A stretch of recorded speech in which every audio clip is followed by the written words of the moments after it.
আগে বাড়িটা আমাদের মতো ঝিকঝাক করো, তারপর ভাববে এইসব কথা। হ্যাঁ, বাড়ি কমপ্লিট হয়ে যেত ভাই।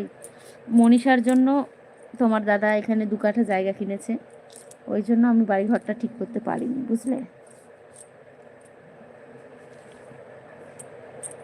ওই জন্য সম্পূর্ণ করতে পারিনি। আর এই রিসেন্ট 1 বছর হবে বাড়ি দেওয়া, বুঝতেই পারছো। কিছু লুকোবো না, সব কিছুই বলছি। এখন আর সামর্থ্য নেই বাড়িঘর ঠিক করার মতো।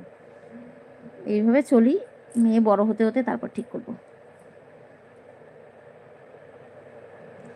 আর আমার একটাই মেয়ে, 3টা ঘর, কেউ থাকার নাই, এক ঘরে থাকি, 2টো পড়ে থাকে। একটাতে তো বিছানাপত্র কিচ্ছু নেই, এমনি ঘর পড়ে আছে, আর একটাতে